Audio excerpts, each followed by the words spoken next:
Blood tastes like old pennies and regret. Caleb wiped it from his mouth, pushing Gwen forward.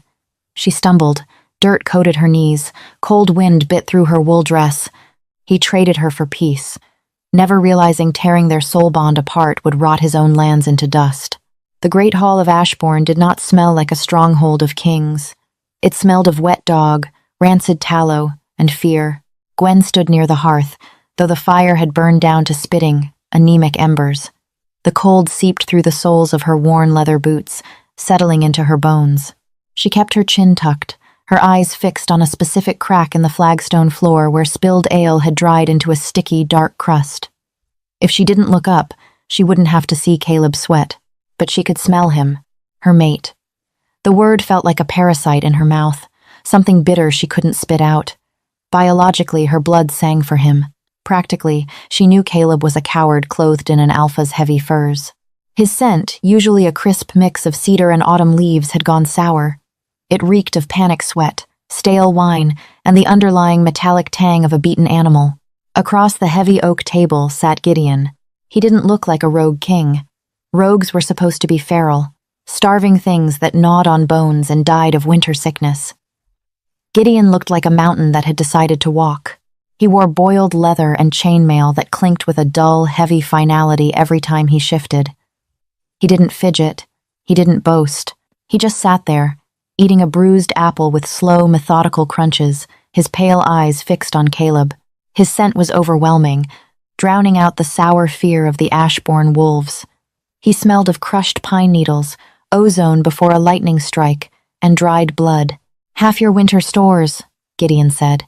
His voice wasn't a roar. It was a low rumble, the kind that vibrated in Gwen's molars, and a hostage of my choosing, to ensure you don't decide to raid my borders when the snows melt. Caleb swallowed hard. Gwen saw his throat bob. "Half our stores will starve us. Losing a war will also starve you," Gideon pointed out softly. He tossed the apple core onto the table. It rolled, stopping against Caleb's silver chalice. "You challenged my pack. You lost. Now you pay the toll. Half the stores, and a hostage. Take my cousin," Caleb offered, his voice pitching a fraction too high. Gideon didn't even blink. "Your cousin is a drunk with a bad leg. I have no use for him. I want someone whose absence you will feel." The silence in the hall stretched until it felt brittle enough to snap. Gwen rubbed her thumb over her rough knuckles. She was just a lower-tier wolf, a scullery girl, who happened to have the tragic misfortune of catching the alpha's eye during the mating run. Caleb had claimed her in the dark, driven by the inescapable gravity of the mate bond, but in the harsh light of day, he had kept it secret. He couldn't present a maid as his Luna. The pack needed an alliance. So, she remained in the shadows, bound to him by a supernatural thread that felt more like a choke chain every passing month. Caleb's eyes darted around the room. He looked at his beta, who firmly looked away. He looked at his sister, who took a step back into the shadows. Then, Caleb looked at Gwen. She felt the exact moment he made the decision. It wasn't a dramatic shift. It was a pathetic, sickening slink of his spirit. The bond between them, that invisible, taut string connecting her chest to his, vibrated with his sudden, selfish relief. "No," she thought, her breath catching. "You wouldn't. Not even you." "I have someone," Caleb said. He stood up, the chair scraping loudly against the stone. He walked over to the hearth. Gwen didn't back away. She just stared at him. She saw the dark circles under his eyes, the slight tremble in his jaw. She saw the man she was destined for, and she felt absolutely nothing but a profound, hollow disgust. He grabbed her upper arm. His fingers dug in, bruising the flesh beneath her wool sleeve. "Caleb," she whispered, a pathetic, broken sound she immediately hated herself for making. She didn't want to beg. Begging was useless. "She is important to me," Caleb said, dragging her toward the table. Gwen stumbled, her weak ankle giving way for a second, but he yanked her upright. "Take her, Gwen." Gideon leaned back in his chair. The wood groaned under his weight. He looked at Gwen. He didn't look at her like a woman, or a prize. He looked at her the way a butcher inspects a cut of meat, appraising, neutral. "A servant?" Gideon asked, his brow raising slightly. "She's my mate," Caleb blurted out. The great hall erupted into gasps and murmurs. Caleb's beta stepped forward, horrified. but Caleb held up a shaking hand. Gideon's eyes narrowed. The heavy, suffocating weight of his aura spiked, pressing down on the room until several younger wolves whimpered and dropped to their knees. Gwen felt a sudden pressure in her nose, as if she were deep underwater. "Your mate," Gideon repeated. The syllables tasted dangerous in his mouth. "You are offering me your mate to save your grain?"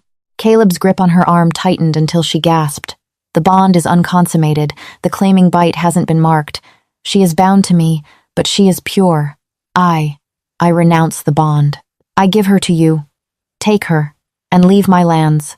Fate, Gwen decided in that moment, was a cruel, blind drunk. She didn't scream. She didn't spit in his face. Her reaction was entirely, embarrassingly physiological. Her stomach dropped, a wave of intense nausea hitting her so hard she gagged. The room spun. The mate bond, the primal magic that was supposed to be sacred, tore. It didn't snap like a clean thread. It ripped like wet canvas. Gwen collapsed to her knees, hitting the stone floor with a bone-jarring thud. She clutched her chest, dry heaving as a phantom agony shredded her ribs.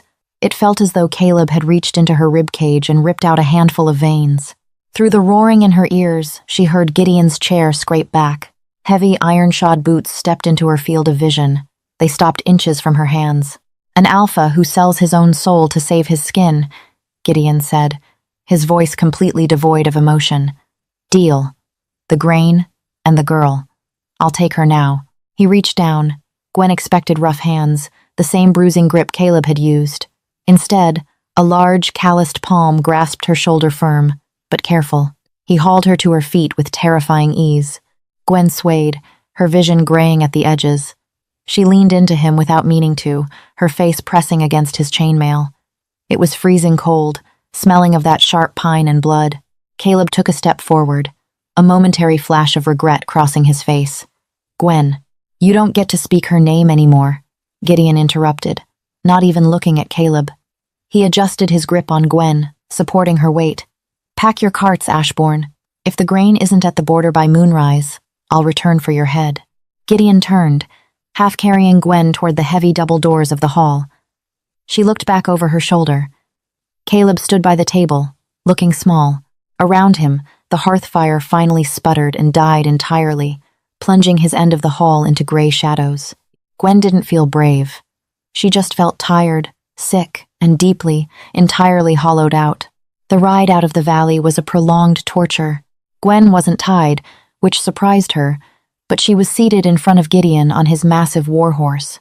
The beast was built like a draft horse, all thick muscle and heavy hooves, churning up the freezing mud of the trail. The rhythm should have been lulling, but every jostle sent a fresh spike of pain through Gwen's chest. The severed bond was an open, bleeding wound in her spirit. She shivered violently, her teeth chattering so hard her jaw ached. Her thin wool dress was no match for the biting mountain wind, but she refused to ask for a cloak. She kept her arms wrapped tightly around her stomach, staring blankly at the horse's coarse black mane. Gideon rode in silence. He didn't try to make small talk. He didn't mock her tears, mostly because she wasn't crying. Her body was just leaking water from her eyes due to the biting wind, or so she told herself. Occasionally, she felt the subtle shift of his chest against her back.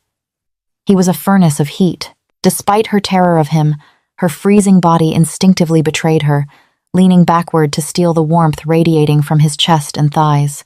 She hated herself for it. She was leaning on the monster who had just bought her. "Breathe," Gideon said suddenly. His voice was close to her ear, a low rumble over the howling wind. "I am breathing," Gwen snapped back, her voice raspy and pathetic. "You're taking shallow breaths. You're going to pass out." Deep breaths, through the nose. She wanted to tell him to go to hell, but a particularly harsh jolt of the horse sent a spasm of agony through her chest. She gasped, doubling over, her forehead hitting the horse's neck. A strangled sob tore out of her throat. Gideon pulled back on the reins. The horse huffed, coming to a halt on the muddy ridge overlooking the edge of Ashbourne territory. Before Gwen could register what was happening, Gideon dismounted. He reached up, grasping her waist, and pulled her down. Her legs gave out the moment her boots hit the frozen mud. She fell hard onto her hands and knees. The nausea rose again, violent and unstoppable. She retched into the snow, bringing up nothing but bitter yellow bile. She squeezed her eyes shut, humiliated. She was a piece of traded property, throwing up like a sick dog in front of a rogue warlord. A heavy, dark fur cloak settled over her shaking shoulders. It engulfed her, smelling strongly of wood smoke and Gideon's sharp, static-like scent. The sudden heat was a shock to her system. "Drink," Gideon commanded. A leather water skin was pushed into her line of sight. She looked up at him. He was crouching in the snow, indifferent to the mud staining his leather breeches. The harsh daylight caught his face. He wasn't handsome in the traditional sense. His features were too sharp, a jagged scar cutting through his left eyebrow, his jaw covered in a thick, dark shadow of stubble. But his eyes were a startling clear gray. They weren't cruel. They were entirely unreadable. Gwen snatched the water skin from him with a shaking, dirt-stained hand. She uncorked it with her teeth and drank. It was water, freezing cold, but it washed the sour taste from her mouth.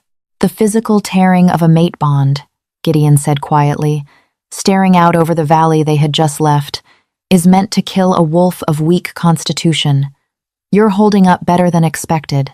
"Thank you," she rasped bitterly, wiping her mouth with the back of her dirty hand. "I aim to please my new owner." Gideon's jaw tightened. "I didn't buy you to own you." Gwen let out a harsh, barking laugh that ended in a cough. "Right. You bought me because you have a passion for charity. What are you going to do with me? Breed me to your soldiers? Use me as leverage when Caleb inevitably fails to deliver the grain?" Gideon looked at her. Really looked at her. There was a flicker of something in those gray eyes, annoyance perhaps, or pity. Both angered her. "Caleb won't survive the winter," Gideon stated, his tone as casual as if he were discussing the weather. Gwen frowned, clutching the fur cloak tighter. "He has half his stores. He has the walls of Ashbourne." "He has nothing," Gideon corrected. He stood up, towering over her again. He pointed a leather-clad finger down at the valley below. "Look." Gwen pushed herself up on trembling legs, walking toward the edge of the ridge. This was the boundary line. To her right lay the wild, untamed rogue territories. To her left, the valley of Ashbourne. She squinted through the gray afternoon light. At first, she didn't see it. The stone keep looked the same in the distance, but then she looked at the trees. The ancient pines that lined the border of the pack, lands the trees that stayed violently green even in the dead of winter were turning black. As she watched, the needles curled and dropped like a shower of dark rain. The frost on the ground seemed to creep inward, but it wasn't a clean white winter frost. It was a grayish, sickly blight. The smell hit her a moment later, carried up on a thermal updraft. It didn't smell like pine and hearth smoke anymore. It smelled like stagnant water and rotting root vegetables. "What did you do?" Gwen whispered, horror pooling in her gut. She looked back at Gideon. "Did your witches curse the land?" "I did nothing," Gideon said. He walked over, taking the water skin from her slack grip. A pack is tied to its alpha, but the alpha's legitimacy is tied to the moon, to the land. Caleb rejected his destined mate. He traded away the only pure anchor he had to his own soul. Gideon paused, his gray eyes catching the dull light. He thought he was trading a servant to save his land. He didn't realize he was cutting out the heart of Ashbourne and handing it to me. "The land knows you're gone. It knows he sold you." Gwen stared at the dying trees. She was a scullery maid. She scrubbed pots. She didn't have magic. She wasn't a high-born Luna who could bless crops. But as she looked down at the mud beneath her boots, she noticed a tiny, stubborn white snowdrop flower pushing through the frozen soil right by her toe. "He thinks he bought peace," Gideon murmured, turning back to his horse. "He bought a famine. By the time the spring thaw comes, Ashbourne will be a graveyard, and his pack will beg to join the rogues." He swung up into the saddle. He looked down at her, offering a large, calloused hand. "Are you coming, Gwen? Or do you want to walk down there and rot with them?" Gwen looked at the graying valley. She thought of Caleb's clammy hands, the cowardice in his eyes, the sickening rip in her chest that he had caused without a second thought. She looked at the giant of a man holding his hand out to her, a terrifying unknown, smelling of blood and storms. She reached up, her small, dirty hand grasping his. His grip was solid. He pulled her up in one fluid motion, settling her in front of him again. As the warhorse turned away from Ashbourne, stepping fully into the rogue lands, Gwen didn't look back. Gideon's stronghold wasn't a castle. It was a scar carved into the side of the Wormtooth Mountains, a sprawling settlement of heavy timber, canvas tarps, and roaring iron braziers. It smelled of rendering animal fat, wood smoke, and the sharp, acidic tang of tanning leather. It was loud. Dogs barked, blacksmith hammers rang against anvils, and voices shouted over the howling wind in rough, clipped syllables. It felt entirely, aggressively alive. Gwen expected a cage. She expected a damp cellar or a collar. Instead, Gideon dropped her off at a long wooden longhouse smelling of roasted onions and damp wool, pointed to an empty cot near the hearth, and left her there. For 3 days, she existed in a state of terrified paralysis. Every time a heavily scarred rogue walked past, she flinched. But they ignored her. They were too busy surviving. By the 4th day, the terror morphed into a restless, crawling anxiety. Sitting still made the severed mate bond ache. It felt like a phantom limb, a cold hollow beneath her ribs that throbbed whenever the wind howled. She needed to move. She needed to be useful, because being useful was the only armor a scullery maid had ever known. She found the wash tents near the half-frozen river. 4 broad-shouldered women were plunging rough linen into boiling vats.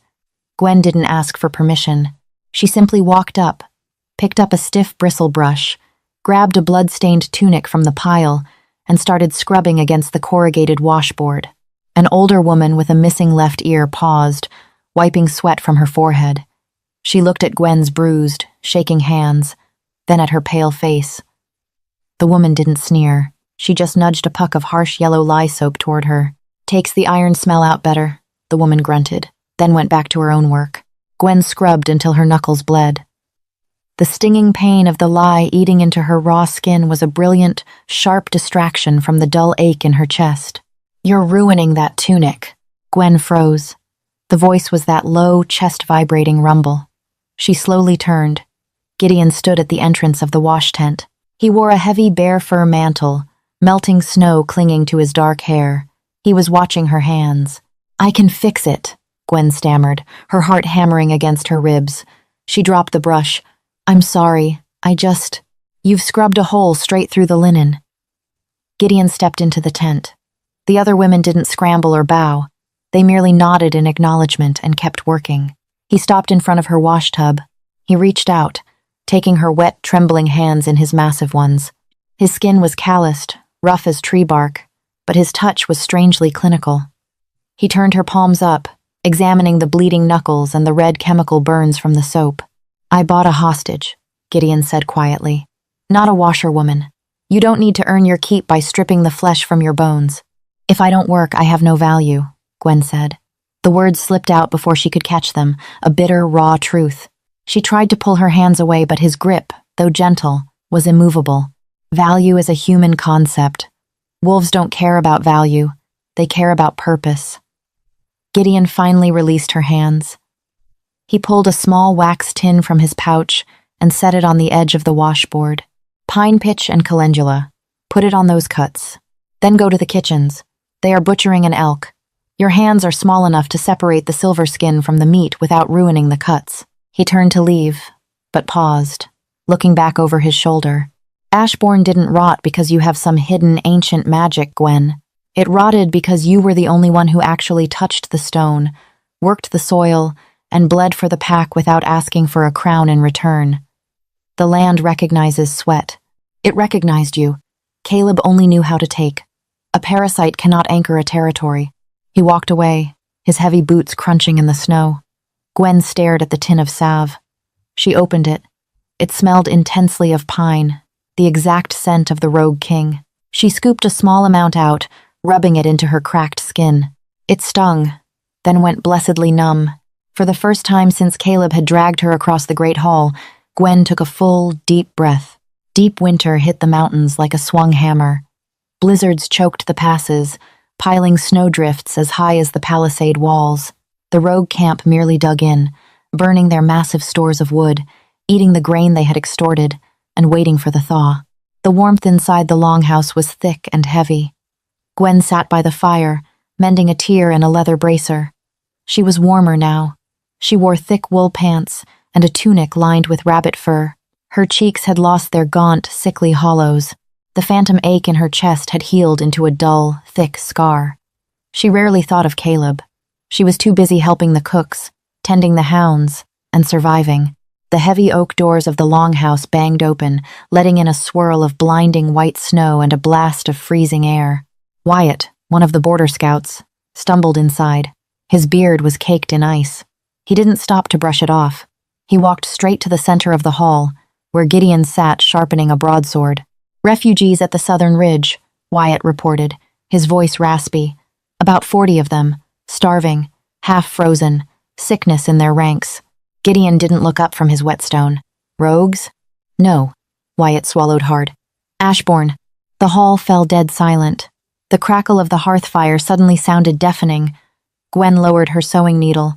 Her stomach gave a slow, uncomfortable roll. "Send them back," a scarred warrior muttered from the shadows. "They had their walls. Let them freeze behind them." "They claim their walls are rotting," Wyatt said, looking nervously at Gideon. "They say the blight took the winter stores. The grain turned to black ash in the silos. They're begging for asylum." Gideon finally stopped sharpening his sword. He tested the edge with his thumb, then sheathed the blade. He looked across the fire, meeting Gwen's eyes.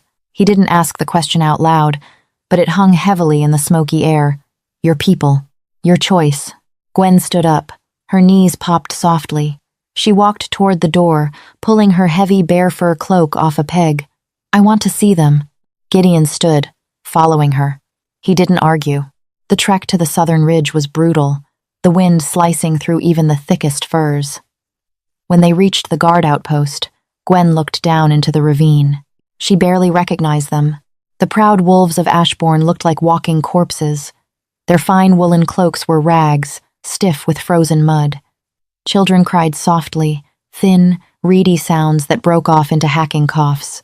And standing at the front of the miserable cluster, leaning heavily on a wooden staff, was Caleb. He looked terrible. His golden hair was matted with filth. His cheekbones jutted out sharply against pale, graying skin. He smelled of decay, panic, and overwhelming defeat. When he saw Gideon and Gwen standing on the ridge, his dull eyes widened. He dropped his staff, stumbling forward through the knee-deep snow, ignoring the rogue archers who immediately knocked arrows to their bowstrings. "Gwen!" Caleb's voice cracked. It wasn't the roar of an alpha. It was a pathetic, reedy croak. "Gwen, please!" Gideon held up a hand, signaling the archers to hold. He looked at Gwen. She walked down the slope, her boots crunching loudly in the frozen crust. She stopped 10 paces from Caleb. The air between them felt dead. There was no pull, no magical resonance, just the stench of a starving, broken man. "The land," Caleb gasped, falling to his knees in the snow. He looked up at her, tears freezing on his dirty cheeks. "The land died, Gwen. The water turned black. The grain rotted. We have nothing. I made a mistake. I was afraid. I didn't know. You knew exactly what you were doing," Gwen said. Her voice was steady. It didn't tremble. She felt a profound, heavy emptiness looking at him. "I reject the trade," Caleb cried out, his hands clawing at his chest as if trying to grasp the severed bond. "I'll give him back the grain. I need you to come back. The pack needs you. The magic." "There is no magic, Caleb," Gwen interrupted, her tone flat. "You didn't sell a goddess. You sold a maid. You sold the person who cooked your meals and scrubbed your floors because you thought I was worthless. And when you threw me away, you threw away the only foundation your pack actually had." Caleb choked on a sob. "Please, I am your mate." "No," Gwen said softly. "You're just a coward who is hungry." She looked past him, to the shivering women and children huddling in the snow. She recognized the blacksmith's wife, the stable boy, the elders who had always ignored her. They looked at her with wide, terrified eyes. Gwen turned back, looking up the ridge at Gideon. He stood like a dark monolith against the white sky, waiting. "Take the women, the children, and the sick," Gwen called up to him. "Put them in the quarantine tents. Feed them the broth. Nothing solid yet, or their stomachs will tear." Gideon nodded slowly. He gestured to his guards. "And him?" Gideon asked, his voice carrying easily over the wind, pointing a massive, leather-clad finger at Caleb. Gwen looked down at the man kneeling in the snow. He looked up at her with desperate, pathetic hope. He thought her mercy extended to him, He thought she was still the soft, yielding thing he had claimed in the dark. "Leave him," Gwen said. Caleb's face went completely slack. "Gwen, no, you can't. I'll freeze." "Then you should have kept your winter stores," she replied, turning her back on him. She didn't run up the hill. She walked with slow, deliberate steps. Behind her, Caleb began to scream her name, but the sound was quickly swallowed by the howling wind and the heavy thud of rogue guards moving past him to gather the refugees. When she reached the top of the ridge, Gideon was waiting. He didn't offer a patronizing smile. He didn't try to comfort her. He simply pulled his own heavy mantle closer against the wind and fell into step beside her. "The broth will need more salt," Gideon murmured as they walked back toward the smoking chimneys of the stronghold. "I'll tell the cooks," Gwen replied. She looked down at her hands.